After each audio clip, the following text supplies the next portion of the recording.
She stood at my gate, clutching forged papers and shouting that my family's 130-year-old ranch was hers. Then, she had the nerve to parade potential buyers through my land like she owned it. But she didn't know I, Samuel Carter, was a retired real estate lawyer with decades of experience. What unfolded next didn't just cost her job, it landed her in court and sparked a firestorm of controversy. I'm curious, where are you watching this from? Drop a comment below and let me know, because this story will show you what happens when greed collides with the wrong person. It all began on a crisp October morning. I was sipping coffee on the porch of my ranch house, watching the sunrise over the 85 acres my family had owned since the 1890s. After 40 years as a real estate lawyer, I retired 2 years ago to manage the Carter Ranch full-time. This land had survived droughts, depressions, and corporate buyouts, staying in our family through every storm. That peace was shattered when a sleek black SUV rolled up to my gate, followed by a sedan. A polished woman in her late 30s, Victoria Langston, stepped out, trailed by a couple with clipboards. They were gesturing at my property, and to my shock, Victoria swung open my gate and led them onto my land. I jumped in my truck and sped down the driveway. As I neared, I caught her pitch. This land is prime for development. The house needs work, but the water rights make it a gold mine. I slammed on the brakes, kicking up dust. You're trespassing on private property, I barked, stepping out. Victoria's eyes flashed irritation before she plastered on a fake smile. Mr. Carter, I'm Victoria Langston with Prestige Realty. I'm showing this property to the Thompsons. We tried calling, but no answer. Her tone was smooth, but her eyes were cold. I crossed my arms. This ranch isn't for sale, and I never listed it. Leave now. The Thompsons looked confused, caught in the crossfire. Victoria pulled a folder from her bag. There's a misunderstanding. I have the deed here. This property was sold by a David Carter, your relative, last month. My blood ran cold. I knew my family tree. There was no David Carter. That's impossible, I said.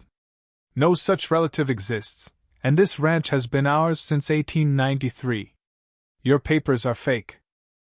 Her smile tightened, a flicker of anger breaking through. Mr. Carter, the documents are clear. As the new owner, I'm giving you 30 days to vacate. The Thompsons shuffled uncomfortably. I pulled out my phone and dialed an old friend. Sheriff Malone, it's Samuel Carter. I've got trespassers claiming they own my ranch. 15 minutes later, Sheriff Daniel Malone's patrol car pulled up. We'd been high school buddies, me heading to law school, him to law enforcement. He reviewed Victoria's papers, his brow furrowing. These look official, but the notary stamp's wrong for our county. Victoria's confidence wavered. That's absurd. Our legal team handled everything. Malone handed them back. County record shows Samuel Carter as the owner. You need to leave. As Victoria and the Thompsons retreated, she shot me a venomous look. This isn't over, Mr. Carter. My lawyer will have you out soon. Her SUV peeled away, leaving me with a sinking feeling. This wasn't a simple scam, it was a calculated plot. I headed to my office in the barn, poring over deeds, tax records, and bills. A recent tax notice caught my eye. My name was misspelled as Samuel A. Carter. A small error, but as a lawyer, I knew it screamed foul play. I called the county assessor, but it was after hours.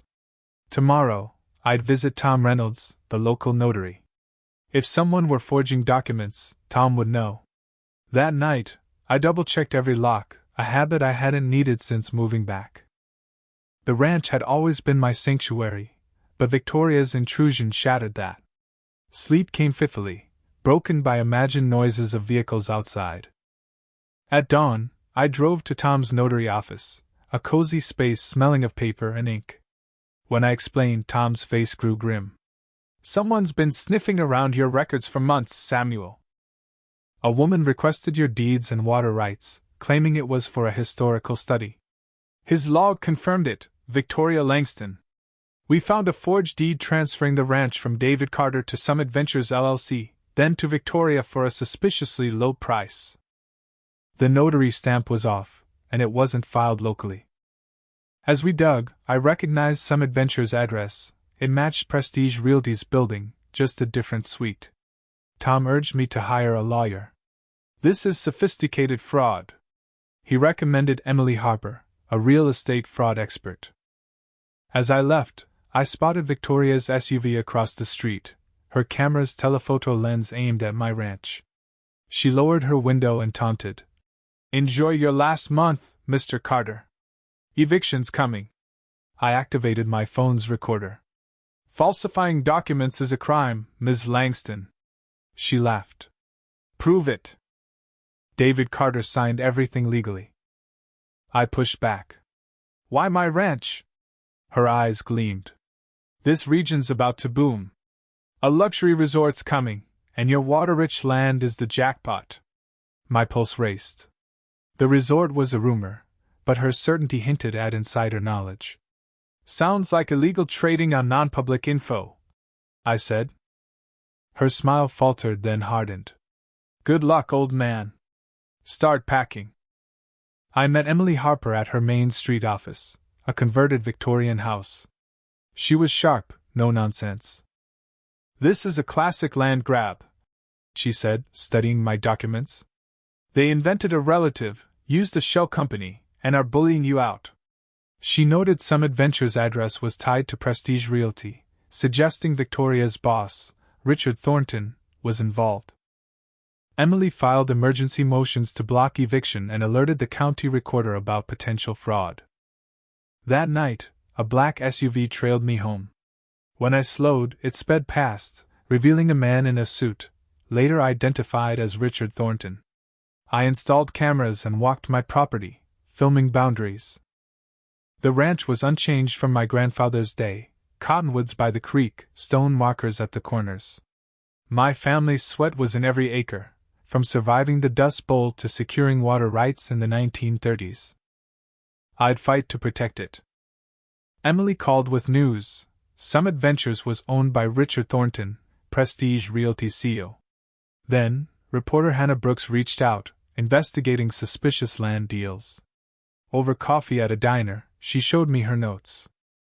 "Family properties with water rights are being snatched up through shell companies. Your ranch is the keystone for the resort's water needs." My grandfather's water rights, secured in the 1930s, were the prize. Days later, Emily's assistant spotted Victoria leading surveyors on my land, waving a court order. We raced over. Emily examined the paper. "This is fake, no valid judicial stamp." Sheriff Malone arrived, confirming it was forged. As the surveyors left, a Mercedes pulled up. Richard Thornton stepped out, oozing arrogance. "Let's resolve this amicably, Mr. Carter," he said, offering $2 million. "Your land's worth $1 million now, but $20 million with the resort. Take the deal, or legal fees will bury you." I stood firm. "Fraud is fraud, Thornton." His mask slipped, revealing a predator. "You'll regret this, old man." My cameras caught it all, including his hint that the documents were irregular. That night, my security system woke me. A figure was rifling through my office, photographing deeds. I locked my bedroom, shotgun ready, and called Malone. The intruder fled, but my cameras caught his face.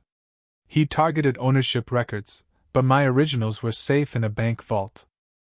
Emily uncovered Victoria's past, disbarred for document fraud, then hired by Thornton. He launched a media campaign, painting me as a selfish holdout blocking jobs.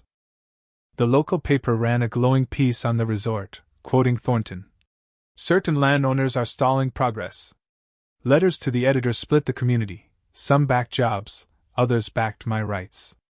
Hannah's article exposed the fraud pattern, rallying support. Then, a foreclosure notice claimed unpaid taxes. Impossible, I had receipts. Emily found tampered county records showing a fake debt. The clerk confirmed manual overrides, triggering an IT audit. While searching my barn, I found my grandfather's 1930s journal, detailing our water rights and geological surveys. These, grandfathered, rights were priceless, explaining the desperation. Hannah learned the resort was denied water permits, needing my land to proceed. We planned our counterattack. Tom Reynolds set a trap, luring Victoria to a meeting. Wired by Malone, he recorded her offering $5,000 to backdate documents, admitting David Carter was fake. Deputies arrested her for bribery and fraud. Thornton distanced himself, but a fired CFO, Michael Hayes, provided documents proving Thornton orchestrated everything. I lured Thornton to my ranch, feigning defeat. "I'm tired, Richard. Let's talk terms."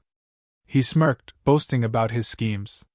David Carter was Victoria's genius, fake relatives, backdated papers. Sheriff Malone and federal agents, listening from my kitchen, stormed in. "You're under arrest for fraud, extortion, and racketeering," Malone said. Thornton's face went pale. Victoria got 4 years for fraud and bribery. Thornton faced 12 years and millions in restitution. Prestige Realty collapsed amid further fraud revelations. The resort was built by a new company, negotiating fairly and integrating ranches into an eco-friendly design. I sold water rights, not land, and set a conservation easement to protect my ranch's legacy. The community healed, but debates raged. Was I a hero or a stubborn obstacle? Hannah won a journalism award, Emily's practice soared, and Malone was re-elected. My ranch stands, a testament to my family's grit. Never underestimate a rancher with a law degree. What do you think? Drop a comment. Did I do the right thing, or should I have taken the money? Share your thoughts on standing your ground versus compromise. Hit that like button and subscribe for more real-life drama.